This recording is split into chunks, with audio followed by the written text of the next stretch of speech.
ਵਾਹਿਗੁਰੂ ਸਾਹਿਬ JIO. ਕੱਚੋ ਕੰਚਨ ਭਇਓ, ਸ਼ਬਦ ਗੁਰ ਸ੍ਰਵਣੇ ਸੁਣਿਓ। ਵਿਖਤੇ ਅੰਮ੍ਰਿਤ ਹੋਇਓ, ਨਾਮ ਸਤਿਗੁਰ ਮੁਖ ਭਣਿਓ। ਲੋਹੋਂ ਹੋਇਓ ਲਾਲ, ਨਦਰ ਸਤਿਗੁਰ ਜਦ ਧਾਰੈ। ਪਾਹਣ ਮਾਨਕ ਕਰੈ, ਗਿਆਨ ਗੁਰ ਕਹਿਓ ਵਿਚਾਰੈ।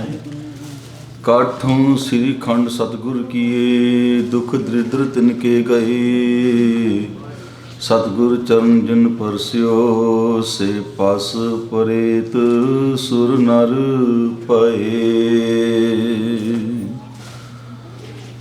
ਹਾਜ਼ਰਾ ਹਜ਼ੂਰ ਜ਼ਹਰਾ ਜ਼ਹੂਰ, ਚਵਰ ਛਤਰ ਤਖਤ ਦੇ ਮਾਲਕ ਧੰਨ ਧੰਨ ਸਾਹਿਬ ਸ੍ਰੀ ਗੁਰੂ ਗ੍ਰੰਥ ਸਾਹਿਬ ਮਹਾਰਾਜ ਜੀ ਦੀ ਪਾਵਨ ਪਵਿੱਤਰ ਗੋਦ ਦਾ ਆਨੰਦ ਮਾਣ ਰਹੇ ਗੁਰੂ ਪਿਆਰੀ ਸਾਧ ਸੰਗਤ ਜੀਓ।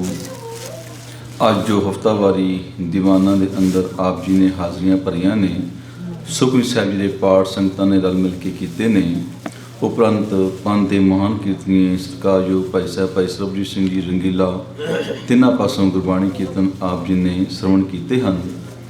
ਅੱਜ ਜੋ ਗੁਰਬਾਣੀ ਵਿਚਾਰ ਸਾਹਿਬ ਸ੍ਰੀ ਗੁਰੂ ਗ੍ਰੰਥ ਸਾਹਿਬ ਮਹਾਰਾਜ ਜੀ ਦੀ ਲੜੀਵਾਰ ਗੁਰਬਾਣੀ ਵਿਚਾਰ ਇਸ ਪਾਵਨ ਸਥਾਨ 'ਤੇ ਚੱਲਦੀ ਹੈ। ਆਓ ਆਪਾਂ ਪਹਿਲਾਂ ਜੋ ਅੱਜ ਦਾ ਸ਼ਬਦ ਹੈ ਉਸ ਦਾ ਆਪਾਂ ਪਾਠ ਕਰਾਂਗੇ, ਉਸ ਤੋਂ ਬਾਅਦ ਆਪਾਂ ਗੁਰਬਾਣੀ ਵਿਚਾਰ ਆਰੰਭ ਕਰਾਂਗੇ। ਧੰਨ ਵਾਹਿਗੁਰੂ ਸਾਹਿਬ ਜੀਓ। ਗੌੜੀ ਮਹਿਲਾ ਪੰਜਵਾਂ। ਰੇ ਮਨ ਮੇਰੇ ਤੂੰ ਤਾਕੋ ਆਹੇ, ਜਾ ਕੈ ਊਣਾ ਕਛੂ ਨਾਹੇ। ਰੇ ਮਨ ਮੇਰੇ ਤੂੰ ਤਾਕੋ ਆਹੇ, ਜਾ ਕੈ ਊਣਾ ਕਛੂ ਨਾਹੇ। ਹਰ ਸਾ ਪ੍ਰੀਤਮ ਕਰ ਮਨ ਮੀਤ, ਪ੍ਰਾਨ ਆਧਾਰ ਰਾਖੋ ਸਦ ਚੀਤ। ਰਹਾਓ ਰੇ ਮਨ ਮੇਰੇ ਤੂੰ ਤਾਕੋ ਸੇਵ, ਆਦਿ ਪੁਰਖ ਅਪਰੰਪਰ ਦੇਵ। ਤਿਸ ਉਪਰ ਮਨ ਕਰ ਤੂੰ ਆਸ, ਆਦ ਜੁਗਾਦ ਜਾ ਕਾ ਪਰਵਾਸਾ। ਤਿਸ ਉਪਰ ਮਨ ਕਰ ਤੂੰ ਆਸਾ, ਆਦ ਜੁਗਾਦ ਜਾ ਕਾ ਪਰਵਾਸਾ। ਜਾ ਕੀ ਪ੍ਰੀਤ ਸਦਾ ਸੁਖ ਹੋਏ, ਨਾਨਕ ਗਾਵੇ ਗੁਰ ਮਿਲ ਸੋਏ। ਜਾ ਕੀ ਪ੍ਰੀਤ ਸਦਾ ਸੁਖ ਹੋਏ, ਨਾਨਕ ਗਾਵੇ ਗੁਰ ਮਿਲ ਸੋਏ।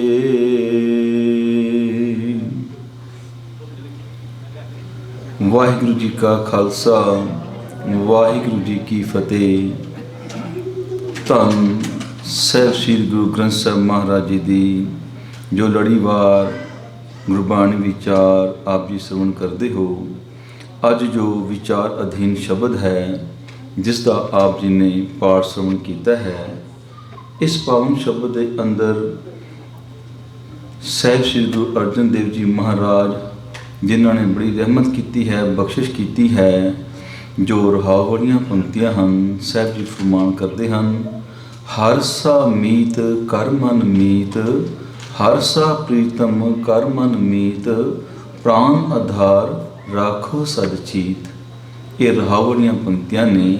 ਸਾਹਿਬ ਜੀ ਫਰਮਾਨ ਕਰਦੇ ਨੇ, ਇਉਂ ਉਪਦੇਸ਼ ਕਰਦੇ ਨੇ, ਹੇ ਮੇਰੇ ਮਿੱਤਰ ਮਨ, ਤੂੰ ਹਰੀ ਪਰਮਾਤਮਾ ਵਰਗਾ ਜਿਹੜਾ ਪ੍ਰੀਤਮ, ਉਸ ਨੂੰ ਆਪਣਾ ਪ੍ਰੀਤਮ ਬਣਾ, ਆਪਣਾ ਮਿੱਤਰ ਬਣਾ।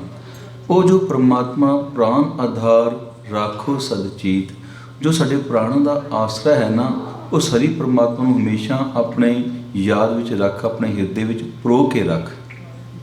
ਇਹ ਜੋ ਸ਼ਬਦ ਦੇ ਭਾਵ ਅਰਥ ਜੋ ਸਾਹਿਬਾਂ ਨੇ ਸਾਨੂੰ ਬਖਸ਼ਿਸ਼ ਕੀਤੇ ਹਨ, ਰਹਾਉ ਦੀਆਂ ਪੰਕਤੀਆਂ ਦੇ ਅੰਦਰ, ਤੇ ਸਭਾਂ ਨੇ ਸਾਨੂੰ ਬਹੁਤ ਸੁੰਦਰ ਸਮਝਾਇਆ ਹੈ ਕਿ ਉਹ ਹਰੀ ਪਰਮਾਤਮਾ ਜਿਹੜਾ ਅਸਲ ਸਾਡਾ ਮਿੱਤਰ ਹੈ, ਸਾਡੇ ਹਮੇਸ਼ਾ ਕੰਮ ਆਉਣ ਵਾਲਾ ਹੈ, ਉਸ ਪਰਮਾਤਮਾ ਨੇ ਜਿਸ ਨੇ ਸਾਨੂੰ ਇਸ ਮਨੁੱਖਾ ਜਨਮ ਵਿੱਚ ਭੇਜਿਆ ਹੈ, ਉਹ ਦਰਅਸਲ ਸਾਡਾ ਅਸਲੀ ਮਿੱਤਰ ਹੈ। ਉਹ ਸਾਡਾ ਇਸ ਲੋਕ ਵਿੱਚ ਵੀ ਤੇ ਪ੍ਰਲੋਕ ਵਿੱਚ ਵੀ ਹਮੇਸ਼ਾ ਸਾਥ ਦੇਣ ਵਾਲਾ ਮਿੱਤਰ ਹੈ।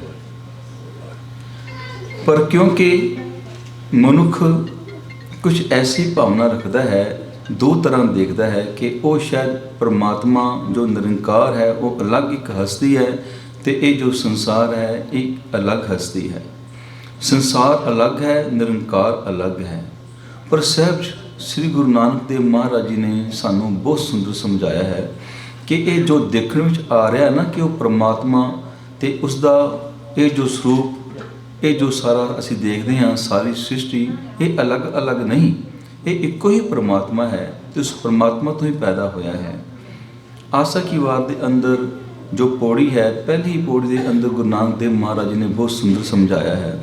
ਆਪੀ ਨੇ ਆਪ ਸਾਜਿਓ, ਆਪੀ ਨੇ ਰਚਿਓ ਨਾਉ, ਦੁਈ ਕੁਦਰਤ ਸਾਜੀਐ, ਕਰ ਆਸਣ ਡਿਠੋ ਚਾਓ।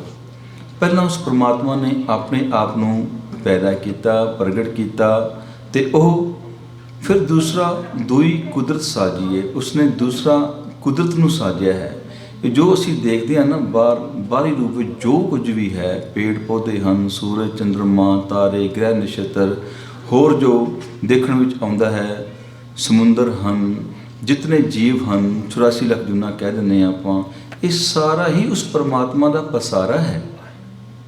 ਹੁਣ ਤਾਂ ਹੋਰ ਖੋਜ ਆਪਾਂ ਕਰਦੇ ਹਾਂ ਕਿ ਸੂਰਜ ਵੀ ਇੱਕ ਨਹੀਂ, ਸੈਂਕੜੇ ਹੀ ਸੂਰਜ ਹਨ, ਇੱਕ ਚੰਦਰਮਾ ਨਹੀਂ, ਸੈਂਕੜੇ ਹੀ ਹਨ। ਇਹੋ ਜਿਹੀ ਜਿਸ ਸਪੇਸ 'ਤੇ ਅਸੀਂ ਰਹਿੰਦੇ ਹਾਂ, ਇਸ ਧਰਤੀਆਂ ਵਰਗੀਆਂ, ਇਸ ਧਰਤੀ ਵਰਗੀ ਹੋਰ ਕਈ ਧਰਤੀਆਂ ਹਨ। ਇਹ ਜੋ ਸਭ ਉਸ ਪਰਮਾਤਮਾ ਨੇ ਪਹਿਲਾਂ ਹੀ ਸਾਜਿਆ ਹੋਇਆ ਹੈ, ਤੇ ਸਾਰਿਆਂ ਦੇ ਵਿੱਚ ਉਹ ਪਰਮਾਤਮਾ, ਉਸ ਦੀ ਜਿਹੜੀ ਹੋਂਦ ਹੈ ਉਹ ਬਰਕਰਾਰ ਹੈ, ਉਸ ਪਰਮਾਤਮਾ ਦੀ ਸ਼ਕਤੀ ਵਰਤ ਰਹੀ ਹੈ। ਇਸ ਲਈ ਸਭਾ ਨੇ ਆਖਿਆ ਹੈ ਕਿ ਆਪੀ ਨੇ ਆਪ ਸਾਜਿਓ, ਆਪੀ ਨੇ ਰਚਿਓ ਨਾਉ, ਦੁਈ ਕੁਦਰਤ ਸਾਜੀਐ, ਕਰ ਆਸਣ ਡਿਠੋ ਚਾਓ। ਫਿਰ ਉਹ ਪਰਮਾਤਮਾ ਕਿਤੇ ਅਲੱਗ ਨਹੀਂ ਹੋ ਗਿਆ ਦੁਨੀਆ ਸਾਜ ਕੇ, ਸਾਰਿਆਂ ਦੇ ਵਿੱਚ ਹੈ, ਸਾਰਿਆਂ ਦੇ ਵਿੱਚ ਬੈਠ ਕੇ ਆਸਣ ਲਾ ਕੇ ਬੜੇ ਚਾਅ ਦੇ ਨਾਲ ਸਾਨੂੰ ਸਾਰਿਆਂ ਨੂੰ ਦੇਖਦਾ ਹੈ। ਤੇ ਗੁਰੂ ਅਮਰਦਾਸ ਮਹਾਰਾਜ ਜੀ ਤਾਂ ਬਹੁਤ ਸੁੰਦਰ ਸਮਝਾਉਂਦੇ ਹਨ, ਇਹ ਮਨ ਮਤ ਜਾਣੇ ਹਰ ਦੂਰ ਹੈ, ਸਦਾ ਵੇਖ ਹਦੂਰ, ਸਦ ਸੁਣਦਾ ਸਦ ਵੇਖਦਾ, ਸ਼ਬਦ ਰਿਹਾ ਭਰਪੂਰ। ਅਸਾਂ ਮਤਾਂ ਸਮਝੀਏ ਕਿ ਅਸੀਂ ਜੋ ਕੁਝ ਕਰਦੇ ਹਾਂ ਤੇ ਉਸ ਪਰਮਾਤਮਾ ਨੂੰ ਪਤਾ ਨਹੀਂ ਲੱਗਦਾ, ਉਹ ਪਰਮਾਤਮਾ ਜਾਣੀ ਜਾਣ ਹੈ। ਉਹ ਘਟ ਘਟ ਕੇ ਅੰਤਰ ਕੀ ਜਾਣਤ ਹੈ, ਭਲੇ ਬੁਰ ਕੀ ਪੀਰ ਪਛਾਨਤ। ਤੇ ਇਸ ਲਈ ਗੁਰੂ ਅਮਰਦਾਸ ਮਹਾਰਾਜ ਜੀ ਆਖਦੇ ਨੇ ਕਿ ਹੇ ਮਨ, ਹਮੇਸ਼ਾ ਉਸ ਪਰਮਾਤਮਾ ਨੂੰ ਅੰਗ ਸੰਗ ਜਾਣ, ਜਿਹੜਾ ਕਿ ਸਾਨੂੰ ਸੁਣਦਾ ਵੀ ਹੈ ਤੇ ਵੇਖਦਾ ਵੀ ਹੈ। ਪਰ ਕਿਉਂਕਿ ਮਨੁੱਖ ਨੂੰ ਵਿਸ਼ਵਾਸ ਨਹੀਂ ਆਉਂਦਾ, ਉਹ ਉਸ ਪਰਮਾਤਮਾ ਨੂੰ ਅਲੱਗ ਦੇਖਦਾ ਹੈ ਤੇ ਆਪਣੇ ਆਪ ਨੂੰ ਉਸ ਪਰਮਾਤਮਾ ਨਾਲੋਂ ਵੱਖਰੀ ਹੋਂਦ ਮੰਨਦਾ ਹੈ। ਇਸ ਦਾ ਵੀ ਇੱਕ ਕਾਰਨ ਹੈ। ਭਗਤ ਰਵਿਦਾਸ ਜੀ ਮਹਾਰਾਜ ਦਾ ਬਹੁਤ ਸੁੰਦਰ ਸ਼ਬਦ ਹੈ, ਜਿਸ ਦੇ ਵਿੱਚ ਉਹਨਾਂ ਨੇ ਇਹ ਦੱਸਿਆ ਹੈ ਕਿ ਕਿਉਂ ਅਸੀਂ ਸਮਝਦੇ ਹਾਂ ਕਿ ਅਸੀਂ ਕੁਝ ਅਲੱਗ ਹਾਂ, ਮਨੁੱਖ ਕੁਝ ਅਲੱਗ ਹੈ ਤੇ ਉਹ ਪਰਮਾਤਮਾ ਕੋਈ ਅਲੱਗ ਹਸਤੀ ਹੈ। ਇਹ ਦੋ ਨਹੀਂ, ਪਰ ਕਿਉਂਕਿ ਇੱਕ ਭੁਲੇਖਾ ਹੈ ਜੋ ਕਿ ਅਸੀਂ ਮੰਨਦੇ ਹਾਂ, ਜੋ ਦੇਖਣ ਵਿੱਚ ਆਉਂਦਾ ਹੈ, ਦਰਅਸਲ ਉਹ ਹੈ ਨਹੀਂ। ਮਾਧਵੇ ਕਿਆ ਕਹੀਏ ਭਰਮ ਐਸਾ, ਜੈਸਾ ਮਾਨੀਐ ਹੋਏ ਨਾ ਤੈਸਾ। ਭਗਤ ਰਵਿਦਾਸ ਜੀ ਕਹਿੰਦੇ ਨੇ, ਹੇ ਮਾਧਵ, ਹੇ ਪਰਮਾਤਮਾ, ਕੀ ਕਹੀਏ ਕਿ ਜੋ ਸਾਨੂੰ ਭੁਲੇਖਾ ਪਿਆ ਹੋਇਆ ਹੈ, ਆਮ ਮਨੁੱਖ ਨੂੰ ਇਹ ਭੁਲੇਖਾ ਪਿਆ ਹੋਇਆ ਹੈ, ਜੋ ਦੇਖਣ 'ਚ ਆਉਂਦਾ ਹੈ ਨਾ, ਦਰਅਸਲ ਉਹ ਹੈ ਨਹੀਂ। ਇਹ ਤਾਂ ਇਸ ਤਰ੍ਹਾਂ ਹੈ, जब हम होते तब तू नाही, अब तू ही मैं नाही, अनल अगम जैसे लहर में ओदद, जल केवल जल माही। उस परमात्मा नालों साडी जिहड़ी वखरी होंद सानूं लगदी है, ते उन्हां ने कारण दस्सिया कि साडी होमे है। होमे करके सानूं लगदा कि साडी अपनी सियाणप दे नाल जो असीं कर रहे हैं। नाले वैसे भी जिहड़ा परमात्मा दा उहदे नाल प्यार जां उहदी होंद है ना, साडे विश्वास ते टिकी है। जे सानूं विश्वास है कि परमात्मा है तो वाकई है। जे असीं मंनदे हां कि नहीं परमात्मा, तो वाकई परमात्मा कोई नहीं, फिर परमात्मा नहीं है। जे असीं मंनदे हां, शरधा रखदे हां तो परमात्मा है, फिर सानूं बाणी तां यही समझाती है कि उस परमात्मा ने तैनूं सोहना शरीर दिता है, उस परमात्मा ने तैनूं सब कुछ बरकतां दित्तियां ने, तो उसका धन्नवाद करना है। ਤੇ ਅੱਜ ਦੇ ਸ਼ਬਦ ਵਿੱਚ ਵੀ ਸਾਹਿਬਾਂ ਨੇ ਇਹੀ ਆਖਿਆ ਨਾ ਕਿ ਉਸ ਪਰਮਾਤਮਾ ਨੂੰ ਚੇਤੇ ਰੱਖਣਾ ਹੈ। ਹਰ ਸਾ ਪ੍ਰੀਤਮ ਕਰ ਮਨ ਮੀਤ, ਪ੍ਰਾਨ ਆਧਾਰ ਰਾਖੋ ਸਦ ਚੀਤ। ਉਹ ਜੋ ਪਰਮਾਤਮਾ ਹੈ ਉਸ ਨੂੰ ਆਪਣਾ ਇੱਥੇ ਸੰਗੀ ਜਾਣ, ਪ੍ਰੀਤਮ ਮਨ। ਤੇ ਕੇਵਲ ਤੇ ਕੇਵਲ ਅੰਦਰ ਹਉਮੈ ਹੋਣ ਕਰਕੇ ਅਸੀਂ ਸਮਝਦੇ ਹਾਂ ਕਿ ਉਹ ਪਰਮਾਤਮਾ ਅਲੱਗ ਹੈ। ਤੇ ਭਗਤ ਰਵਿਦਾਸ ਜੀ ਆਖਦੇ ਨੇ, ਜਬ ਹਮ ਹੋਤੇ ਤਬ ਤੂੰ ਨਾ ਹੀ। ਜਦੋਂ ਕਹਿੰਦੇ ਕਿ ਹਾਂ ਮੈਂ ਕੁਛ ਹਾਂ, ਉਦੋਂ ਫਿਰ ਪਰਮਾਤਮਾ ਉੱਥੇ ਨਹੀਂ। ਤੇ ਜਦੋਂ ਸਮਝ ਆ ਜਾਂਦੀ ਹੈ ਖੇਡ ਰਚਨਾ ਦੀ, ਤੇ ਉਦੋਂ ਫਿਰ ਭਗਤ ਜੀ ਆਖਦੇ ਨੇ, ਅਬ ਤੂੰ ਹੀ ਮੈਂ ਨਾ ਹੀ। ਹੁਣ ਤੇ ਪ੍ਰਭੂ ਤੂੰ ਹੀ ਸਾਡੇ ਵਿੱਚ ਵਸ ਗਿਆ ਹੈ, ਮੇਰੇ ਵਿੱਚ ਵਸ ਗਿਆ ਹੈ। ਹੁਣ ਮੈਂ ਕੁਛ ਨਹੀਂ, ਹੁਣ ਤੱਕ ਕੇਵਲ ਤੇ ਕੇਵਲ ਤੂੰ ਹੀ ਹੈ। ਪਰ ਇਹ ਭੁਲੇਖਾ ਹੈ ਕਿ ਅਸੀਂ ਵੱਖਰੇ ਹਾਂ, ਉਹ ਪਰਮਾਤਮਾ ਵੱਖਰਾ ਹੈ। ਇਸੇ ਲਈ ਸਾਡਾ ਉਸ ਪਰਮਾਤਮਾ ਦੇ ਨਾਲ ਮੇਲ ਨਹੀਂ ਬਣਦਾ, ਪਿਆਰ ਨਹੀਂ ਪੈਂਦਾ। ਤੇ ਬਾਣੀ ਤਾਂ ਥਾਂ ਥਾਂ 'ਤੇ ਸਾਨੂੰ ਸਮਝਾਉਂਦੀ ਹੈ ਕਿ ਐਸੀ ਪ੍ਰੀਤ ਕਰੋ ਮਨ ਮੇਰੇ, ਆਠ ਪਹਿਰ ਪ੍ਰਭ ਜਾਨੋ ਨੇਰੇ। ਅੱਠੋਂ ਪਹਿਰ ਉਸ ਨੂੰ ਇਸ ਤਰ੍ਹਾਂ ਜਾਣੋ ਕਿ ਤੁਹਾਡੇ ਹਾਜ਼ਰ ਨਾਜ਼ਰ ਹੈ। ਤੇ ਇਸ ਤਰ੍ਹਾਂ ਦਾ ਪਿਆਰ, ਇਸ ਤਰ੍ਹਾਂ ਦੀ ਪ੍ਰੀਤ ਤੁਸੀਂ ਉਸ ਪਰਮਾਤਮਾ ਦੇ ਨਾਲ ਕਰੋ। ਦਰਅਸਲ ਅਸੀਂ ਆਪਣੇ ਅਵਗੁਣਾ ਕਰਕੇ ਹੀ ਉਸ ਪਰਮਾਤਮਾ ਤੋਂ ਵਿਛੜੇ ਹੋਏ ਹਾਂ। ਇਸੇ ਕਰਕੇ ਬਾਬਾ ਬੁੱਲ੍ਹਾ ਨੇ ਆਖਿਆ ਹੈ, ਬੁੱਲ੍ਹਾ ਜੀ ਨੇ, ਕਿ ਇਹ ਬੰਦੇ ਪਰਮਾਤਮਾ ਤੇਰੇ ਤੋਂ ਵੱਖ ਨਹੀਂ, ਪਰ ਤੇਰੀ ਦੇਖਣ ਵਾਲੀ ਅੱਖ ਨਹੀਂ। ਸੇ ਅੱਖੜੀਆਂ ਬਿਆਨ ਜਿਨ੍ਹਾਂ ਦੀ ਸੁਨੜੋ ਮਾਂ ਪੀਲੀ। ਉਹ ਵੱਖਰੀ ਅੱਖਾਂ ਨੇ ਜਿਨ੍ਹਾਂ ਨੂੰ ਪਰਮਾਤਮਾ ਨਜ਼ਰ ਆਉਂਦਾ ਹੈ। ਉਹ ਅੰਦਰ ਦੀ ਭਾਵਨਾ ਵਾਲੀ ਅੱਖ ਦੇ ਨਾਲ, ਅੰਦਰ ਗਿਆਨ ਦੀ ਭਾਵਨਾ ਦੇ ਨਾਲ ਜੋ ਗੁਰੂ ਸਾਹਿਬ ਜੀ ਸਾਨੂੰ ਬਖਸ਼ਿਸ਼ ਕਰਦੇ ਨੇ, ਫਿਰ ਸਾਨੂੰ ਪਤਾ ਲੱਗਦਾ ਕਿ ਪਰਮਾਤਮਾ ਹੈ। ਵਰਨਾ ਭਗਤ ਰਵਿਦਾਸ ਜੀ ਨੇ ਬੜਾ ਸੁੰਦਰ ਸਮਝਾਇਆ ਹੈ ਕਿ ਜਿਵੇਂ ਅਨਲ ਅਗਮ ਜੈਸੇ ਲਹਿਰ ਮੈਂ ਉਧਰ ਜਲ ਕੇਵਲ ਜਲ ਮਾਹੀ। ਕਿ ਅਸੀਂ ਦੇਖਦੇ ਹਾਂ ਕਿ ਸਮੁੰਦਰ ਵਿੱਚ ਬੜੀਆਂ ਲਹਿਰਾਂ ਉੱਠਦੀਆਂ ਨੇ, ਜਵਾਰ ਭਾਟਾ ਆਉਂਦਾ ਹੈ। ਕਿਉਂਕਿ ਜਦੋਂ ਬੜੀ ਤੇਜ਼ ਹਵਾ ਚੱਲਦੀ ਹੈ, ਤੂਫਾਨ ਆਉਂਦਾ ਨਾ, ਸਮੁੰਦਰ ਵਿੱਚ ਬੜੀਆਂ ਵੱਡੀਆਂ ਲਹਿਰਾਂ ਆਉਂਦੀਆਂ ਨੇ। ਤੇ ਕੋਈ ਕਵੇ ਕਿ ਇਹ ਲਹਿਰਾਂ ਅਲੱਗ ਨੇ ਤੇ ਪਾਣੀ ਅਲੱਗ ਹੈ, ਪਰ ਵੇਖਦਿਆਂ ਵਕਤਿਆਂ ਜਦੋਂ ਪਾਣੀ ਜੋ ਤੇਜ਼ ਹਵਾ ਹੈ ਨਾ, ਉਹ ਜਦੋਂ ਉਹਦਾ ਵੇਗ ਰੁਕ ਜਾਂਦਾ ਹੈ ਨਾ, ਤਾਂ ਉਹ ਫਿਰ ਸ਼ਾਂਤ ਹੋ ਜਾਂਦਾ ਹੈ ਸਮੁੰਦਰ। ਤਾਂ ਉਹ ਲਹਿਰਾਂ ਪਾਣੀ ਵਿੱਚ ਪਾਣੀ ਹੀ ਹਨ। ਇਸੇ ਤਰ੍ਹਾਂ ਜੋ ਸਾਡੇ ਮਨ ਦੇ ਅੰਦਰ ਬਲਬਲੇ ਉੱਠਦੇ ਨੇ ਨਾ ਕਿ ਮੈਂ ਕੁਛ ਵੱਖਰਾ ਹਾਂ, ਪਰ ਨਹੀਂ। ਬਾਣੀ ਸਾਨੂੰ ਸਮਝਾਉਂਦੀ ਹੈ ਕਿ ਮਨ ਤੂੰ ਜੋਤ ਸਰੂਪ ਹੈ, ਆਪਣਾ ਮੂਲ ਪਛਾਣ। ਉਹ ਜੋ ਪਰਮ ਆਤਮਾ ਪਰਮਾਤਮਾ ਹੈ ਨਾ, ਅਸੀਂ ਸਭ ਉਸ ਦੀਆਂ ਜੋਤਾਂ ਹਾਂ। ਮਨ ਤੂੰ ਜੋਤ ਸਰੂਪ ਹੈ, ਆਪਣਾ ਮੂਲ ਪਛਾਣ। ਮਨ ਹਰ ਜੀ ਤੇਰੇ ਨਾਲ ਹੈ, ਸਦਾ ਸਦਾ ਰੰਗਮਾਨ। ਉਹ ਪਰਮਾਤਮਾ ਹਮੇਸ਼ਾ ਹੀ ਸਾਡੇ ਨਾਲ ਹੈ। ਉਸ ਨੂੰ ਯਾਦ ਕਰਦਿਆਂ ਹੋਇਆ ਹਮੇਸ਼ਾ ਤੋਂ ਖੁਸ਼ੀਆਂ ਮਾਣ ਸਕਦਾ ਹੈ। ਪਰ ਕਿਉਂਕਿ ਸਾਨੂੰ ਗੁਰਬਾਣੀ ਜੋ ਸਮਝ ਆਉਂਦੀ ਹੈ, ਸਮਝ ਆਉਂਦਿਆਂ ਹੁੰਦਿਆਂ ਫਿਰ ਜੇ ਅਸੀਂ ਉਸ ਬਾਣੀ ਦੇ ਅਨੁਸਾਰ ਚੱਲਦੇ ਹਾਂ, ਫਿਰ ਤਾਂ ਪਰਮਾਤਮਾ ਹੈ। ਵਰਨਾ ਜੇ ਅਸੀਂ ਬਾਣੀ ਦੇ ਨਾਲ ਜੁੜੇ ਹੀ ਨਹੀਂ, ਗੁਰੂ ਦੇ ਨਾਲ ਪਿਆਰ ਨਹੀਂ, ਪਰਮਾਤਮਾ ਦੇ ਨਾਲ ਪਿਆਰ ਨਹੀਂ, ਫਿਰ ਸਾਡੇ ਲਈ ਉਹ ਪਰਮਾਤਮਾ ਜਾਂ ਗੁਰੂ ਦਾ ਉਪਦੇਸ਼ ਕੋਈ ਮਾਇਨੇ ਨਹੀਂ ਰੱਖਦਾ। ਪਰ ਜਿਹੜਾ ਜੀਵਨ ਹੈ ਉਸ ਪਰਮਾਤਮਾ ਨੇ ਜੋ ਦਿੱਤਾ ਹੈ ਉਹ ਤਾਂ ਬਤੀਤ ਹੋ ਹੀ ਜਾਣਾ ਹੈ। ਪਰ ਸਾਹਿਬ ਸਾਨੂੰ ਬਾਣੀ 'ਚ ਸਮਝਾਉਂਦੇ ਨੇ, ਜਿੱਥੇ ਹਰ ਆਰਾਧੀਐ ਤਿੱਥੇ ਹਰ ਮਿੱਤ ਸਹਾਈ। ਜਿੱਥੇ ਜਿੱਥੇ ਅਸੀਂ ਉਸ ਪਰਮਾਤਮਾ ਨੂੰ ਆਰਾਧਦੇ ਹਾਂ, ਯਾਦ ਕਰਦੇ ਹਾਂ, ਉੱਥੇ ਉਹ ਮਿੱਤਰ ਬਣ ਕੇ ਸਾਡੀ ਸਹਾਇਤਾ ਕਰਦਾ ਹੈ। ਪਰ ਉਹ ਜਿਹੜਾ ਪਰਮਾਤਮਾ ਹੈ ਨਾ, ਗੁਰ ਕਿਰਪਾ ਤੇ ਹਰ ਮਨ ਵਸੈ, ਹੋਰਤ ਬਿਦ ਲਿਆ ਨਾ ਜਾਈ। ਕੋਈ ਹੋਰ ਤਰੀਕਾ ਨਹੀਂ ਉਸ ਪਰਮਾਤਮਾ ਨੂੰ ਅਸੀਂ ਹਾਸਲ ਕਰ ਸਕੀਏ, ਉਸ ਦੀ ਪ੍ਰਸੰਨਤਾ ਲੈ ਸਕੀਏ। ਕੇਵਲ ਤੇ ਕੇਵਲ ਗੁਰੂ ਦੀ ਕਿਰਪਾ ਦੇ ਨਾਲ, ਰਹਿਮਤ ਦੇ ਨਾਲ ਅਸੀਂ ਉਸ ਪਰਮਾਤਮਾ ਨੂੰ ਆਪਣੇ ਹਿਰਦੇ ਵਿੱਚ ਵਸਾ ਸਕਦੇ ਹਾਂ। ਫਿਰ ਸਾਹਿਬ ਜੀ ਨੇ ਜੋ ਸ਼ਬਦ ਦੀ ਆਰੰਭਤਾ ਕੀਤੀ ਹੈ ਨਾ, ਤਾਂ ਬਹੁਤ ਸੁੰਦਰ ਸਾਨੂੰ ਸਮਝਾਇਆ ਹੈ। ਰੇ ਮਨ ਮੇਰੇ ਤੂੰ ਤਾਕੋ ਆਹੇ। ਆਹੇ ਤੋਂ ਭਾਵ ਹੈ ਉਸ ਦੀ ਤਾਂਘ ਕਰ, ਉਸ ਨੂੰ ਤੂੰ ਸਿਮਰ, ਉਸ ਨੂੰ ਤੂੰ ਆਪਣੇ ਮਨ ਵਿੱਚ ਲੋਚ। ਜਾ ਕੇ ਊਣਾ ਕਛੂ ਨਹੀਂ। ਜਿਸ ਦਾ ਜੋ ਵੀ ਪੈਦਾ ਕੀਤਾ ਹੈ ਨਾ, ਊਣਾ ਨਹੀਂ, ਉਹ ਪੂਰਾ ਹੈ। ਦੱਦਾ ਦਾਤਾ ਏਕ ਹੈ, ਸਭ ਕੋ ਦੇਵਨਹਾਰ। ਦੇਂਦੇ ਤੋਟ ਨਾ ਆਵਈ, ਅਗਣਤ ਭਰੇ ਭੰਡਾਰ। ਉਸ ਪਰਮਾਤਮਾ ਦਾ ਕੁਛ ਵੀ ਊਣਾ ਨਹੀਂ, ਅਧੂਰਾ ਨਹੀਂ, ਪੂਰਾ ਹੈ। ਤੇ ਐਸੇ ਪਰਮਾਤਮਾ ਨੂੰ ਅਸੀਂ ਸਿਮਰਨਾ ਹੈ ਤੇ ਉਸ ਦੀ ਅਸੀਂ ਆਪਣੇ ਮਨ ਵਿੱਚ ਤਾਂਘ ਕਰਨੀ ਹੈ। ਫਿਰ ਜੋ ਰਾਹ ਵਾਲੀਆਂ ਪੰਕਤੀਆਂ ਨੇ, ਹਰ ਸਾ ਪ੍ਰੀਤਮ ਕਰ ਮਨ ਮੀਤ, ਪ੍ਰਾਨ ਆਧਾਰ ਰਾਖੋ ਸਦ ਚੀਤ। ਫਿਰ ਸਾਹਿਬ ਜੀ ਫਰਮਾਨ ਕਰਦੇ ਨੇ, ਰੇ ਮਨ ਮੇਰੇ ਤੂੰ ਤਾਕੋ ਸੇਵ। ਉਸ ਪਰਮਾਤਮਾ ਨੂੰ ਤੂੰ ਸੇਵ, ਉਸ ਪਰਮਾਤਮਾ ਨੂੰ ਸਿਮਰ। ਤਾਂ ਜੋ ਆਦਿ ਪੁਰਖ ਪਰੰਪਰ ਦੇਵ, ਉਹ ਜੋ ਪਰਮਾਤਮਾ ਹੈ ਆਦਿ ਤੋਂ ਭਾਵ ਸਾਰਿਆਂ ਦਾ ਮੁੱਢ ਹੈ, ਉਹ ਸਦੀਵ ਹੀ परमात्मा की होंद जिहड़ी है बरकरार है। जो परमात्मा पुरख है, पुरख सारिਆਂ ਵਿੱਚ रमिया होया, वो जो है सर्वशक्तिमान परमात्मा हर थां ते मौजूद है ते अपरंपर है, जिस दा पारावार नहीं पाया जा सकता। देव तो भाव वो परमात्मा जिहड़ा है रोशनाई है, वो जो परमात्मा जिहड़ा एक चानण है जो सानू साडे जीवन विच दिंदा है।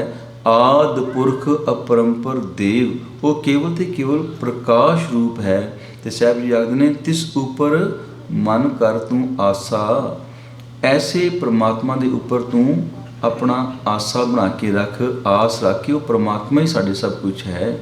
आ जुगा जा का परवासा, जिहड़ा कि जुगां दे शुरू तो ही आ जुगा जिसदा कि सानू परवासा है, सानू उसकी टेक है।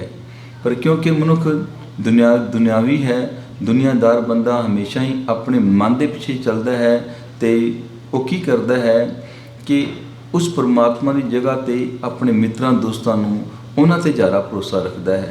तो गुरु साहब जी ने बाणी समझाया, ठीक है, उस परमात्मा ने सानू सब कुछ दिता है।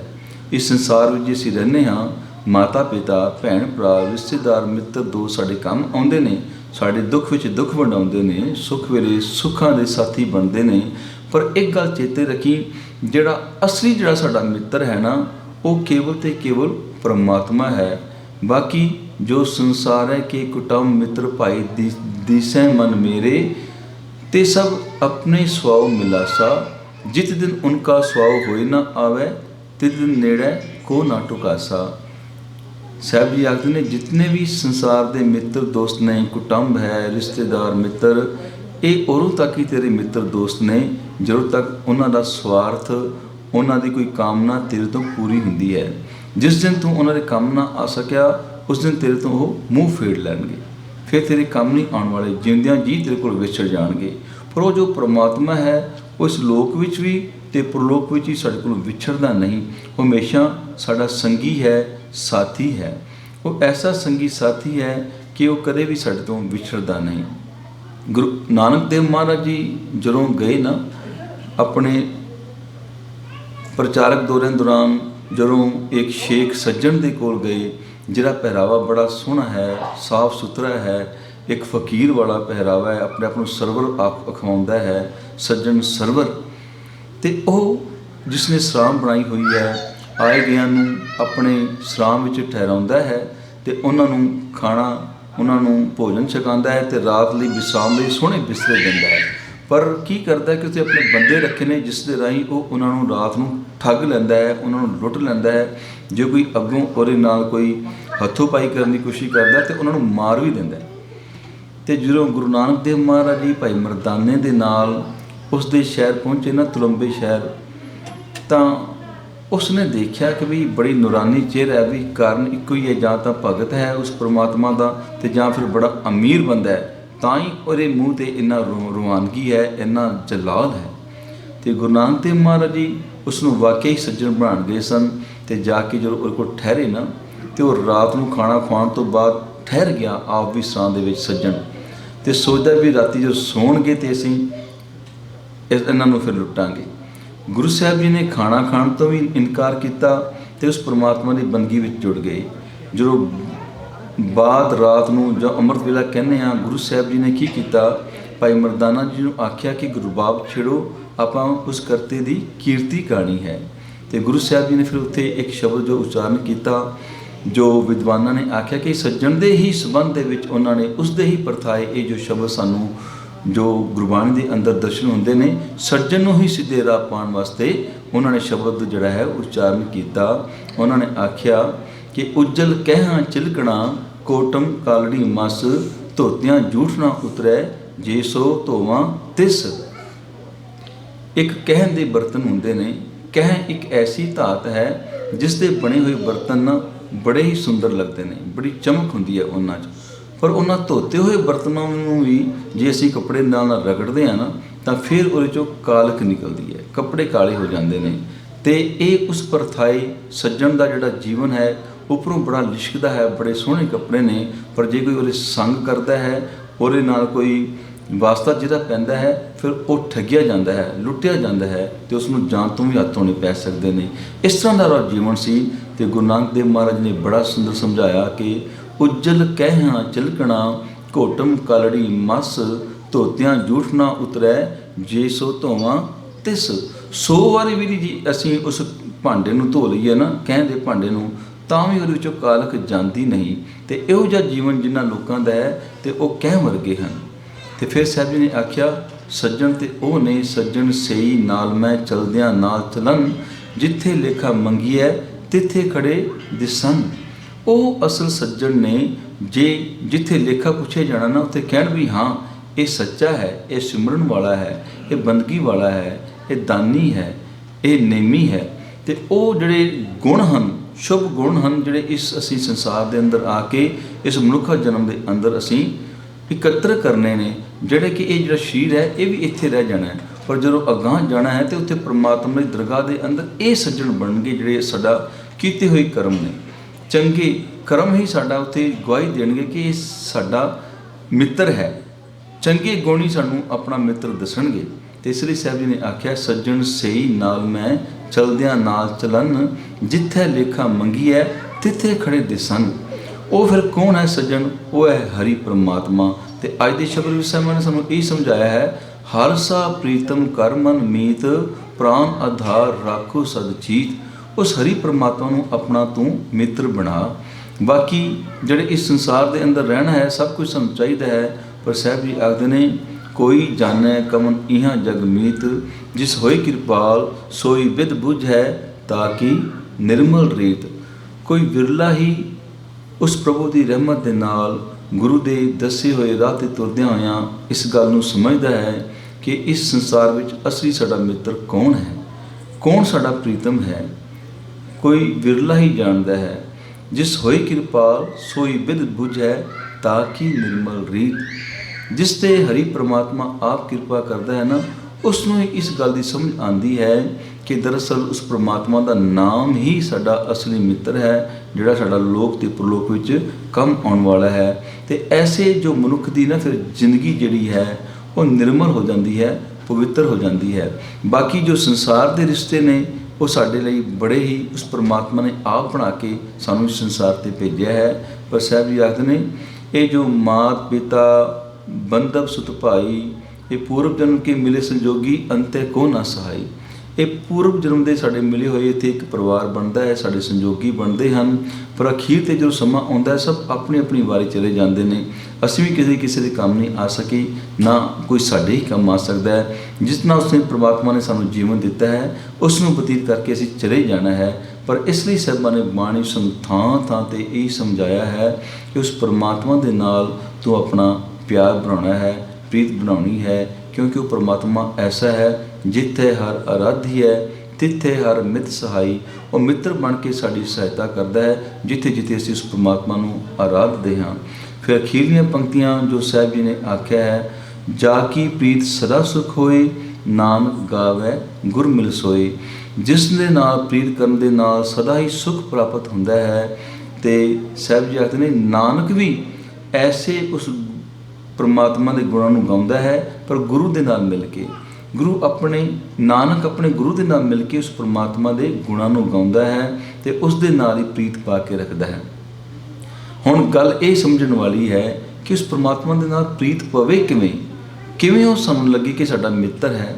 ਕਿਉਂਕਿ ਸਾਨੂੰ ਤਾਂ ਲੱਗਦਾ ਹੈ ਬਾਕੀ ਸੰਸਾਰ ਦੇ ਜਿਤਨੇ ਦਿਸਦੇ ਪਏ ਲੋਕ ਨੇ ਉਹ ਹੀ ਸਾਡੇ ਮਿੱਤਰ ਨੇ, ਪਰ ਸਾਹਿਬਾਂ ਨੇ ਬਾਣੀ ਦੇ ਅੰਦਰ ਸਮਝਾਇਆ ਹੈ ਉਸ ਪਰਮਾਤਮਾ ਦੇ ਦੋ ਰੂਪ ਹਨ, ਨਿਰਗੁਣ ਸਰੂਪ, ਸਰਗੁਣ ਸਰੂਪ। ਨਿਰਗੁਣ ਸਰੂਪ ਉਹ ਹੈ ਜਿਸ ਵਿੱਚ ਉਹ ਦਿਖਾਈ ਨਹੀਂ ਦਿੰਦਾ, ਪਰ ਉਹ ਹਰੇਕ ਥਾਂ 'ਤੇ ਹੈ। ਸਰਗੁਣ ਸਰੂਪ ਦੇ ਅੰਦਰ ਜੋ ਕੁਝ ਦਿਖਾਈ ਦੇ ਰਿਹਾ ਹੈ ਉਹ ਸਭ ਪਰਮਾਤਮਾ ਹੈ। ਸਰਗੁਣ ਦੇ ਰੂਪ ਦੇ ਅੰਦਰ ਸਾਡੇ ਭੈਣ ਭਰਾ, ਮਿੱਤਰ, ਦੋਸਤ, ਮਾਤਾ ਪਿਤਾ ਸਾਰੇ ਸਰਗੁਣ ਸਰੂਪ ਦੇ ਵਿੱਚ ਹਨ। ਤੇ ਜੇ ਸਾਨੂੰ ਬਾਣੀ ਦੀ ਸਮਝ ਹੈ ਤੇ ਅਸੀਂ ਪਹਿਲਾਂ ਆਪਣੇ ਅੰਦਰ ਫਿਰ ਇਹਨਾਂ ਸਾਰਿਆਂ ਜੀਵਾਂ ਦੇ ਅੰਦਰ ਉਸ ਪਰਮਾਤਮਾ ਨੂੰ ਦੇਖਾਂਗੇ। ਇਹ ਉਸ ਪਰਮਾਤਮਾ ਦਾ ਸਰਗੁਣ ਸਰੂਪ ਹੈ। ਪਰ ਸਾਨੂੰ ਹੁਣ ਕੋਈ ਸਮਝਾਵੇ ਕਿ ਕਿਵੇਂ ਉਹ ਪਰਮਾਤਮਾ ਦੇ ਨਾਲ ਪ੍ਰੀਤ ਪਵੇ, ਤਾਂ ਸਾਹਿਬ ਸ੍ਰੀ ਗੁਰੂ ਨਾਨਕ ਦੇਵ ਮਹਾਰਾਜ ਨੇ ਗੁਰਬਾਣੀ ਦੇ ਅੰਦਰ ਬਹੁਤ ਸੋਹਣਾ ਸਮਝਾਇਆ ਹੈ। 5 ਕੁ ਉਦਾਹਰਨਾਂ ਉਹਨਾਂ ਨੇ ਦਿੱਤੀਆਂ ਨੇ। ਸਾਹਿਬ ਸ੍ਰੀ ਗੁਰੂ ਨਾਨਕ ਦੇਵ ਮਹਾਰਾਜ ਜੀ ਨੇ। ਦੇਖੋ ਇਸ 84 ਲੱਖ ਜੂਨ ਦਾ ਜੋ ਸਰਦਾਰ ਹੈ ਮਨੁੱਖ, ਉਸ ਨੂੰ ਸਮਝਾਉਣ ਦੇ ਲਈ ਨਾ ਉਹਨਾਂ ਨੇ ਬਨਸਪਤੀ ਤੋਂ ਉਦਾਹਰਨਾਂ ਲਈਆਂ, ਪਸ਼ੂ ਜਗਤ ਤੋਂ ਅਤੇ ਪੰਛੀਆਂ ਤੋਂ ਉਦਾਹਰਨਾਂ ਲੈ ਕੇ ਸਾਨੂੰ ਸਮਝਾਇਆ ਹੈ। ਸਾਹਿਬ ਜੀ ਆਖਦੇ ਨੇ ਉਸ ਪ੍ਰਮਾਤਮਾ ਦੇ ਨਾਲ ਪਿਆਰ ਕਰਨਾ ਹੈ। ਕਿਸ ਤਰ੍ਹਾਂ ਕਰਨਾ ਹੈ ਤੈਨੂੰ ਆ ਮੈਂ ਸਮਝਾਉਂਦਾ ਹਾਂ। ਰੇ ਮਨ ਐਸੀ ਹਰਸਿਓ ਪ੍ਰੀਤ ਕਰ, ਜੈਸੀ ਜਲ ਕਮਲੇ ਲਹਿਰੀ ਨਾਲ ਪਛਾੜੀ ਹੈ ਭੀ ਵਿਕਸੈ ਅਸਨੇਹ। ਹੇ ਮਨ, ਤੂੰ ਉਸ ਪਰਮਾਤਮਾ ਦੇ ਨਾਲ ਇਸ ਤਰ੍ਹਾਂ ਪਿਆਰ ਕਰ, ਜੇ ਤੈਨੂੰ ਲੱਗਦਾ ਨਾ ਤੈਨੂੰ ਕੋਈ ਪਿਆਰ ਨਹੀਂ ਹੋਣਾ, ਆ ਮੈਂ ਤੈਨੂੰ ਸਮਝਾਉਂਦਾ ਹਾਂ। ਜਿਵੇਂ ਕਮਲ ਦੇ ਫੁੱਲ ਦਾ ਪਿਆਰ ਪਾਣੀ ਦੇ ਨਾਲ ਹੈ ਨਾ, ਇਸ ਤਰ੍ਹਾਂ ਤੂੰ ਵੀ ਉਸ ਪਰਮਾਤਮਾ ਦੇ ਨਾਲ ਪਿਆਰ ਕਰ। ਕਿਉਂਕਿ ਕਮਲ ਦਾ ਫੁੱਲ ਜਿਸ ਦੀਆਂ ਕੋਈ ਜੜ੍ਹਾਂ ਨਹੀਂ ਹੁੰਦੀਆਂ, ਉਹ ਧਰਤੀ 'ਤੇ ਨਹੀਂ ਪਾਣੀ ਵਿੱਚ ਹੀ ਖਿਲਦਾ ਹੈ। ਅਤੇ ਪਾਣੀ, ਜੇ ਪਾਣੀ ਛੱਪੜ ਵਿੱਚੋਂ ਖਿੜਿਆ ਹੋਇਆ ਹੈ, ਅਤੇ ਜੇ ਪਾਣੀ ਗਰਮੀ ਦਾ ਮੌਸਮ ਆ ਗਿਆ, ਮੀਂਹ ਨਹੀਂ ਪਿਆ, ਪਾਣੀ ਘੱਟ ਗਿਆ ਹੈ, ਅਤੇ ਤਾਂ ਵੀ ਉਸੇ ਹੀ ਛੱਪੜ ਦੇ ਵਿੱਚ, ਉਸੇ ਹੀ ਸਰੋਵਰ ਦੇ ਵਿੱਚ ਹੈ। ਅਤੇ ਜਦੋਂ ਅੰਦਰ ਚਿੱਕੜ ਜ਼ਿਆਦਾ ਵੱਧ ਜਾਵੇ ਨਾ, ਅਤੇ ਉਹ ਜਿਹੜਾ ਬਿਨਾਂ ਜੜ੍ਹਾਂ ਤੋਂ ਹੈ ਕਮਲ ਦਾ ਫੁੱਲ, ਹੋਰ ਉਚੇਰਾ ਹੋ ਜਾਂਦਾ ਹੈ। ਆਪਣੇ ਆਪ ਨੂੰ ਉਸ ਛੱਪੜ ਦੇ ਚਿੱਕੜ ਵਿੱਚ ਲਿਬੜਨ ਨਹੀਂ ਦਿੰਦਾ, ਨਿਰਲੇਪ ਰਹਿੰਦਾ ਹੈ। ਇਸ ਲਈ ਬਾਣੀ ਦੇ ਅੰਦਰ ਜਦੋਂ ਉਦਾਹਰਨ ਦਿੱਤੀ ਹੈ ਨਾ ਕਮਲ ਫੁੱਲ ਦੀ, ਉਸ ਨੂੰ ਨਿਰਲੇਪ ਆਖਿਆ ਹੈ। ਨਿਰਲੇਪ ਜਿਹੜਾ ਕਿ ਬਿਲਕੁਲ ਹੀ ਮਾਇਆ ਤੋਂ ਰਹਿਤ ਕਹਿ ਲਈਏ। ਅਤੇ ਇਸੇ ਤਰ੍ਹਾਂ ਉਹ ਜਿਹੜਾ ਕਮਲ ਦਾ ਫੁੱਲ ਹੈ, ਉਹ ਪਾਣੀ ਦੇ ਅੰਦਰ ਰਹਿ ਕੇ ਵੀ ਆਪਣੀ ਹਸਤੀ ਨੂੰ, ਆਪਣੀ ਹੋਂਦ ਨੂੰ ਬਰਕਰਾਰ ਰੱਖਦਾ ਹੈ, ਅਤੇ ਉਸ ਛੱਪੜ ਦੇ ਚਿੱਕੜ ਵਿੱਚ ਆਪਣੇ ਆਪ ਨੂੰ ਲਿਬੜਨ ਨਹੀਂ ਦਿੰਦਾ। ਹਾਂ, ਜੇ ਕਿਤੇ ਮੀਂਹ ਪੈ ਜਾਵੇ, ਮੀਂਹ ਦੇ ਮੌਸਮ ਵਿੱਚ ਬੜੀ ਤੇਜ਼ ਹਵਾ ਚੱਲੇ, ਕਮਲ ਦੇ ਫੁੱਲ ਨੂੰ ਇੱਕ ਪਾਸੇ ਤੋਂ ਦੂਜੇ ਪਾਸੇ ਨੂੰ ਧਕੇਲ ਕੇ ਲੈ ਜਾਵੇ, ਦੂਜੇ ਪਾਸਿਓਂ ਫਿਰ ਇੱਧਰ ਨੂੰ ਲੈ ਆਵੇ, ਇਸ ਤਰ੍ਹਾਂ ਛੱਪੜ ਵਿੱਚ ਇੱਕ ਕਿਨਾਰੇ ਤੋਂ ਦੂਜੇ ਕਿਨਾਰੇ ਜਾਂਦਿਆਂ ਹੋਇਆਂ ਵੀ ਕਮਲ ਦਾ ਫੁੱਲ ਫਿਰ ਵੀ ਨਿਰਲੇਪ ਹੈ, ਫਿਰ ਵੀ ਖਿੜਿਆ ਹੋਇਆ, ਪਾਣੀ ਵਿੱਚ ਡੁੱਬਦਾ ਨਹੀਂ। ਅਤੇ ਨਾ ਹੀ ਉਹ ਕਦੀ ਸ਼ਿਕਾਇਤ ਕਰਦਾ ਹੈ ਕਿ ਹੇ ਪਾਣੀ ਮੇਰੇ ਮਾਲਕ, ਮੈਂ ਤੇਰੇ ਵਿੱਚ ਰਹਿੰਦਾ ਹਾਂ, ਤੇਰੇ ਵਿੱਚ ਹੀ ਮੇਰਾ ਜੀਵਨ ਹੈ। ਪਰ ਇਹ ਜਿਹੜੀਆਂ ਲਹਿਰਾਂ ਉੱਠਦੀਆਂ ਨੇ, ਇਹ ਜੋ ਹਵਾ ਦਾ ਵੇਗ ਚੱਲਦਾ ਹੈ, ਮੈਨੂੰ ਚੈਨ ਦੇ ਨਾਲ ਤੇਰੇ ਵਿੱਚ ਰਹਿਣ ਨਹੀਂ ਦਿੰਦੀਆਂ, ਮੈਨੂੰ ਇੱਕ ਕਿਨਾਰੇ ਤੋਂ ਦੂਜੇ ਕਿਨਾਰੇ ਲੈ ਜਾਂਦੀਆਂ ਨੇ। ਪਰ ਇਸ ਤਰ੍ਹਾਂ ਦਾ ਕਦੇ ਵੀ ਗਿਲਾ ਸ਼ਿਕਵਾ ਜਿਹੜਾ ਕਮਲ ਦਾ ਫੁੱਲ ਨਹੀਂ ਕਰਦਾ। ਇਸ ਲਈ ਸਭਾ ਨੇ ਨਾ ਜੇ ਉਦਾਹਰਨ ਦਿੱਤੀ ਹੈ ਕਿ ਪ੍ਰੀਤ, ਪਿਆਰ, ਪ੍ਰੇਮ ਉਸ ਪਰਮਾਤਮਾ ਦੇ ਨਾਲ ਕਿਵੇਂ ਪਾਉਣਾ ਹੈ, ਅਤੇ ਸਭਾ ਨੇ ਆਖਿਆ ਹੈ ਰੇ ਮਨ ਐਸੀ ਹਰਸਿਓ ਪ੍ਰੀਤ ਕਰ, ਜੈਸੀ ਜਲ ਕਮਲੇ ਲਹਿਰੀ ਨਾਲ ਪਛਾੜੀ ਹੈ ਭੀ ਵਿਕਸੈ ਅਸਨੇਹ। ਫਿਰ ਦੂਜੀ ਉਦਾਹਰਨ ਉਹਨੇ ਇੱਕ ਹੋਰ ਦਿੱਤੀ ਹੈ, ਕਹਿੰਦੇ ਨੇ ਰੇ ਮਨ ਐਸੀ ਹਰਸਿਓ ਪ੍ਰੀਤ ਕਰ, ਜੈਸੀ ਮਛਲੀ ਨੀਰ ਜਿਉਂ ਅਦਿਖੋ ਤਿਉਂ ਸੁਖ ਘਣੋ, ਮਨ ਤਨ ਸ਼ਾਂਤ ਸਰੀਰ। ਜਿਵੇਂ ਇੱਕ ਮੱਛੀ ਦਾ ਪਿਆਰ ਪਾਣੀ ਦੇ ਨਾਲ ਹੈ ਨਾ, ਇਸ ਤਰ੍ਹਾਂ ਦਾ ਪਿਆਰ ਤੂੰ ਉਸ ਪਰਮਾਤਮਾ ਦੇ ਨਾਲ ਪਾ। ਦੇਖੋ ਗੁਰੂ ਸਾਹਿਬ ਜੀ ਨੇ ਜਦੋਂ ਬਾਣੀ ਵਿੱਚ ਉਦਾਹਰਨਾਂ ਦਿੱਤੀਆਂ ਨੇ ਨਾ, ਬੜੀਆਂ ਹੀ ਸਿਰੇ ਦੀਆਂ ਦਿੱਤੀਆਂ ਨੇ। ਹੁਣ ਪਾਣੀ ਦੇ ਆਸਰੇ 'ਤੇ ਕੇਵਲ ਮੱਛੀ ਤਾਂ ਨਹੀਂ ਨਾ, ਸਾਰੇ ਮਨੁੱਖ ਹੀ ਪਾਣੀ ਨੂੰ ਲੋਚਦੇ ਨੇ, ਕਿਉਂਕਿ ਪਹਿਲਾਂ ਪਾਣੀ ਜਿਉ ਹੈ, ਜਿਤ ਹਰਿਆ ਸਭ ਕੋਇ। ਪਾਣੀ ਦੇ ਨਾਲ ਹੀ ਸਾਰੇ ਪਾਸੇ ਹਰਿਆਵਲ ਹੈ। ਪਾਣੀ ਤੋਂ ਬਿਨਾਂ ਕੁਝ ਵੀ ਨਹੀਂ। ਸਾਡਾ ਸਰੀਰ ਵੀ 75% ਕਹਿੰਦੇ ਨੇ ਪਾਣੀ ਹੈ। ਅਤੇ ਉਸ ਪਾਣੀ ਦੇ ਆਸਰੇ ਸਰੋਵਰ ਦਾ, ਤਲਾਬ ਦਾ, ਛੱਪੜ ਦਾ, ਨਦੀ ਦਾ ਪਾਣੀ, ਉੱਥੇ ਬਗਲੇ ਵੀ ਆਉਂਦੇ ਨੇ, ਉੱਥੇ ਮਗਰਮੱਛ ਵੀ ਰਹਿੰਦੇ ਨੇ, ਉੱਥੇ ਹੋਰ ਬੜੇ ਜਾਨਵਰ ਆਉਂਦੇ ਨੇ। ਪਰ ਜਦੋਂ ਕਿਤੇ ਪਾਣੀ ਸੁੱਕ ਜਾਵੇ, ਘਟ ਜਾਵੇ, ਤਾਂ ਸਾਰੇ ਆਪਣੇ ਉਡਾਰੀਆਂ ਮਾਰ ਜਾਂਦੇ ਨੇ। ਪਰ ਜਿਹੜੀ ਮੱਛੀ ਹੈ ਉਹ ਪਾਣੀ ਛੱਡ ਕੇ ਕਿਤੇ ਜਾ ਨਹੀਂ ਸਕਦੀ, ਉਸ ਕੋਲ ਖੰਭ ਵੀ ਨਹੀਂ ਹੈਗੇ ਕਿ ਉਹ ਚਲੀ ਜਾਵੇ। ਇਸ ਲਈ ਸਭਾ ਨੇ ਜੇ ਉਦਾਹਰਨ ਦਿੱਤੀ ਹੈ, ਅਤੇ ਮੱਛੀ ਦੀ ਜਿਹੜੀ ਉਦਾਹਰਨ ਪਾਣੀ ਦੇ ਨਾਲ ਪ੍ਰੀਤ ਦੀ ਕੀਤੀ ਹੈ, ਰੇ ਮਨ ਐਸੀ ਹਰਸਿਓ ਪ੍ਰੀਤ ਕਰ, ਜੈਸੀ ਮਛਲੀ ਨੀਰ ਜਿਉਂ ਅਦਿਖੋ ਤਿਉਂ ਸੁਖ ਘਣੋ, ਮਨ ਤਨ ਸ਼ਾਂਤ ਸਰੀਰ। ਕਿਉਂਕਿ ਉਹ ਮਛਲੀ ਜਿਹੜੀ ਹੈ ਪਾਣੀ ਵਿੱਚ ਹੀ ਆਪਣਾ ਜੀਵਨ ਬਤੀਤ ਕਰਦੀ ਹੈ। ਜਿਤਨਾ ਪਾਣੀ ਡੂੰਘਾ ਹੈ, ਗਹਿਰਾ ਹੈ, ਉਤਨਾ ਹੀ ਉਹ ਤਾਰੀਆਂ ਮਾਰ ਕੇ ਆਨੰਦ ਲੈਂਦੀ ਹੈ। ਜੇ ਕੋਈ ਪਾਣੀ 'ਚੋਂ ਮੱਛੀ ਨੂੰ ਕੱਢ ਦੇਵੇ ਨਾ, 2 ਪਲ ਵੀ ਉਹ ਨਹੀਂ ਕੱਢਦੀ ਅਤੇ ਮਰ ਜਾਂਦੀ ਹੈ। ਅਤੇ ਮਰਦੀ ਜਦੋਂ ਹੈ ਬੜੀ ਤੜਫ ਕੇ ਮਰਦੀ ਹੈ। ਅਤੇ ਸਾਹਿਬ ਜੀ ਨੇ ਆਖਿਆ ਪ੍ਰਭ ਜਾਣੇ ਅਬ ਪੀਰ। ਉਸ ਦੀ ਜਿਹੜੀ ਉਹ ਤੜਫ ਹੈ, ਉਸ ਦੀ ਜੋ ਵੇਦਨਾ ਹੈ, ਉਸ ਦਾ ਜੋ ਦੁੱਖ ਹੈ, ਜਦੋਂ ਮੱਛੀ ਪਾਣੀ ਤੋਂ ਅਲੱਗ ਕੀਤੀ ਜਾਂਦੀ ਹੈ, ਇਹ ਪਰਮਾਤਮਾ ਹੀ ਉਸ ਦੇ ਦੁੱਖ ਨੂੰ ਜਾਣਦਾ ਹੈ। ਪਰ ਸਾਨੂੰ ਸਮਝਾਇਆ ਹੈ ਕਿ ਤੂੰ ਇਸ ਤਰ੍ਹਾਂ ਉਸ ਪਰਮਾਤਮਾ ਦੇ ਨਾਲ ਪਿਆਰ ਪਾ, ਜਿਵੇਂ ਇਹ ਮੱਛੀ ਦਾ ਪਾਣੀ ਦੇ ਨਾਲ ਹੈ। ਫਿਰ ਇੱਕ ਹੋਰ ਉਦਾਹਰਨ ਦਿੱਤੀ ਉਹਨਾਂ ਨੇ ਪੰਛੀ ਜਗਤ ਦੇ ਅੰਦਰੋਂ, ਰੇ ਮਨ ਐਸੀ ਹਰਸਿਓ ਪ੍ਰੀਤ ਕਰ, ਜੈਸੀ ਚਾਤਰਕ ਮਹਿ ਸਰ ਪਰ ਥਰ ਹਰਿਆਵਲੇ, ਇੱਕ ਬੂੰਦ ਨਾ ਪਵੇ ਕਹਿ। ਸਾਹਿਬ ਜੀ ਆਖਦੇ ਨੇ, ਹੇ ਮਨ, ਇਸ ਤਰ੍ਹਾਂ ਤੂੰ ਪ੍ਰਮਾਤਮਾ ਦੇ ਨਾਲ ਪਿਆਰ ਪਾ। ਜੇ ਤੈਨੂੰ ਲੱਗਦਾ ਨਾ ਵੀ ਮੈਨੂੰ ਪਤਾ ਨਹੀਂ ਲੱਗਦਾ ਕਿ ਕਿਵੇਂ ਪ੍ਰਮਾਤਮਾ ਨਾਲ ਪਿਆਰ ਕਰਨਾ ਹੈ, ਕੋਈ ਢੰਗ ਦੱਸੋ, ਤਾਂ ਸਾਹਿਬ ਜੀ ਆਖਦੇ ਨੇ ਜਿਵੇਂ ਚਾਤਰਿਕ ਦਾ ਸਵਾਂਤੀ ਬੂੰਦ ਦੇ ਨਾਲ ਪਿਆਰ ਹੈ। ਚਾਤਰਿਕ ਨੂੰ ਬਾਣੀ ਦੇ ਅੰਦਰ ਪਪੀਆ ਵੀ ਆਖਿਆ ਹੈ, ਬੱਬੀਆ ਵੀ ਆਖਿਆ ਹੈ। ਤੇ ਸਾਹਿਬ ਜੀ ਨੇ ਆਖਿਆ ਕਿ ਉਸ ਪਰਮਾਤਮਾ ਨੂੰ ਯਾਦ ਕਰਨਾ ਹੈ ਤਾਂ ਜਿਹੜਾ ਢੰਗ ਹੈ ਨਾ, ਉਹ ਤੂੰ ਚਾਤਰਿਕ ਦੇ ਕੋਲੋਂ ਸਿੱਖ। ਚਾਤਰਿਕ ਜਦੋਂ ਬਾਰਿਸ਼ ਹੁੰਦੀ ਹੈ ਨਾ, ਸਾਉਣ ਦੇ ਮਹੀਨੇ ਵਿੱਚ ਜਦੋਂ ਬਾਰਿਸ਼ ਹੁੰਦੀ ਹੈ, ਬੜੀ ਮੋਹਲੇਧਾਰ ਵਰਖਾ ਹੋਵੇ ਜਿਸ ਦੇ ਨਾਲ ਸਾਰੀ ਧਰਤੀ ਹਰੀ ਭਰੀ ਹੋ ਜਾਵੇ, ਸਾਰੇ ਜੋ ਨਦੀਆਂ ਹਨ, ਸਰੋਵਰ ਹਨ, ਨੱਕੋ ਨੱਕ ਭਰ ਜਾਣ। ਪਰ ਉਹ ਜੋ ਚਾਤਰਿਕ ਹੈ ਨਾ, ਉਸ ਉੱਪਰ ਨੂੰ ਕਰਕੇ ਨਾ ਮੂੰਹ ਅਸਮਾਨ ਵੱਲ ਪ੍ਰਿਉ ਪ੍ਰਿਉ ਦੀ ਜਾਂ ਲਿਉਂ ਲਿਉਂ ਦੀ ਆਵਾਜ਼ ਕੱਢੀ ਜਾਂਦਾ ਹੈ, ਇੱਕ ਟੱਕ ਬੋਲੀ ਜਾਂਦਾ ਹੈ, ਦਿਨ ਰਾਤ ਬੋਲਦਾ ਹੈ, ਕਿਉਂਕਿ ਉਸ ਵਰਖਾ ਦੇ ਅੰਦਰ ਇੱਕ ਸਵਾਂਤੀ ਬੂੰਦ ਹੈ। ਸਵਾਂਤੀ ਬੂੰਦ ਜਦ ਤੱਕ ਉਸ ਦੇ ਮੂੰਹ ਦੇ ਵਿੱਚ ਨਾ ਪਵੇ, ਉਸ ਨੂੰ ਜਿਹੜਾ ਹੈ ਸ਼ਾਂਤੀ ਨਹੀਂ ਮਿਲਦੀ, ਚੈਨ ਨਹੀਂ ਮਿਲਦਾ।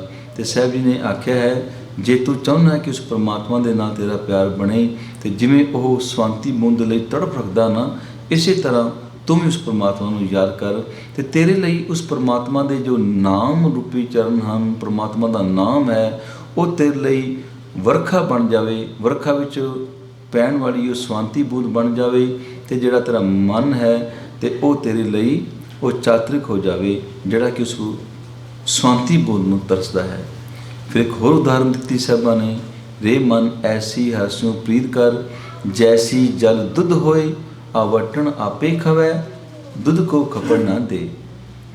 ਬਹੁਤ ਸੁੰਦਰ ਉਦਾਹਰਨ ਸਾਹਿਬ ਜੀ ਆਖਦੇ ਨੇ, ਦੇਖੋ ਜਿਵੇਂ ਪਾਣੀ ਦਾ ਪਿਆਰ ਦੁੱਧ ਦੇ ਨਾਲ ਹੈ ਨਾ, ਤੇ ਦੁੱਧ ਦਾ ਪਾਣੀ ਦੇ ਨਾਲ, ਇਸ ਤਰ੍ਹਾਂ ਦਾ ਪਿਆਰ ਤੂੰ ਉਸ ਪਰਮਾਤਮਾ ਦੇ ਨਾਲ ਕਰ।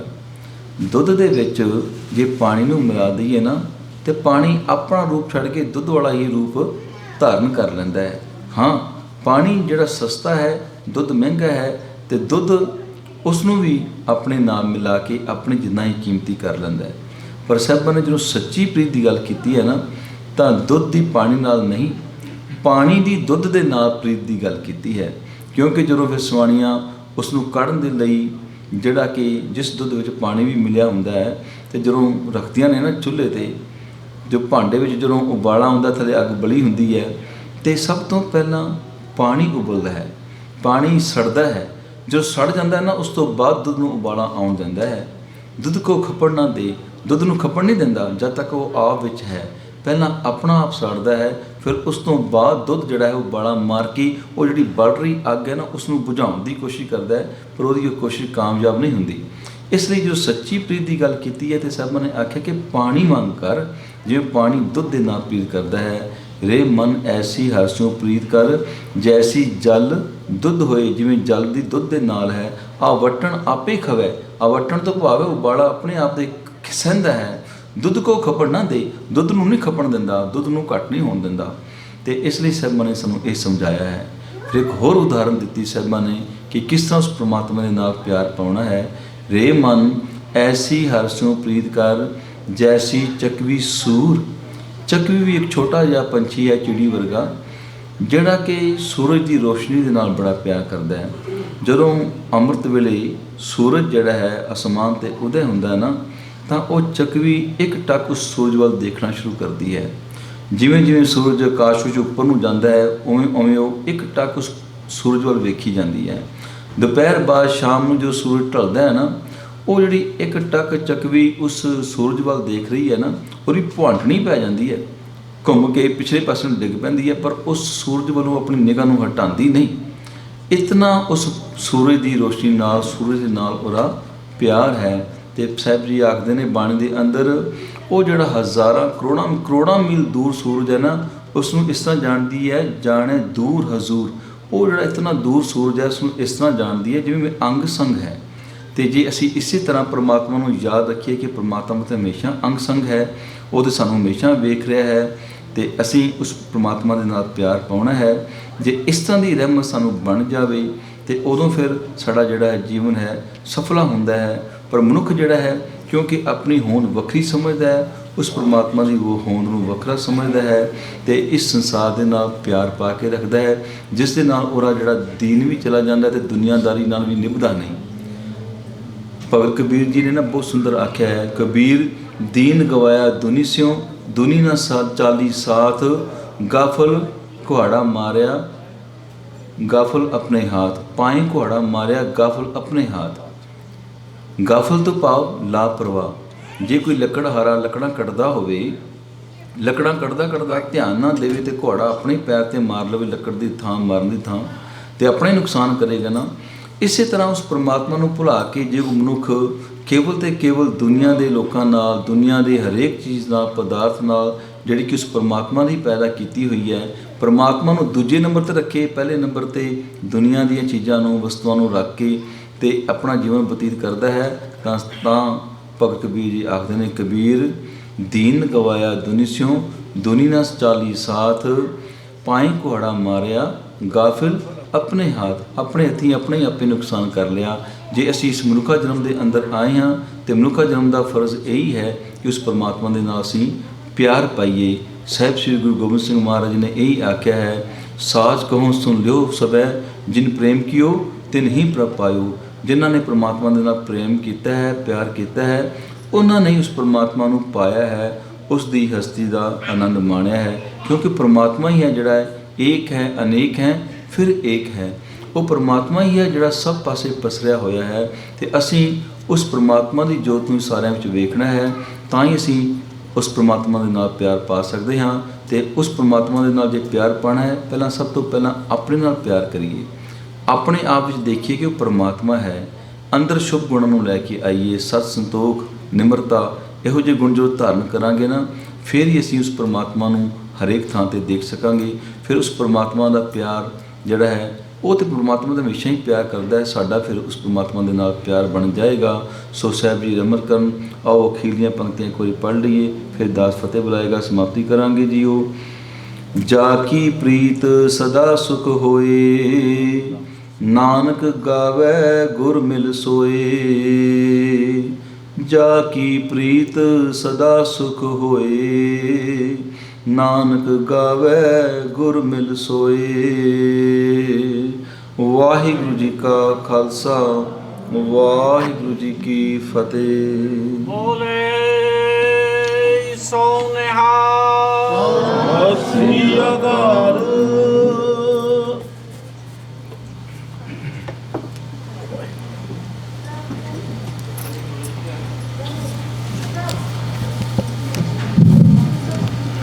वाहिगुरु जी का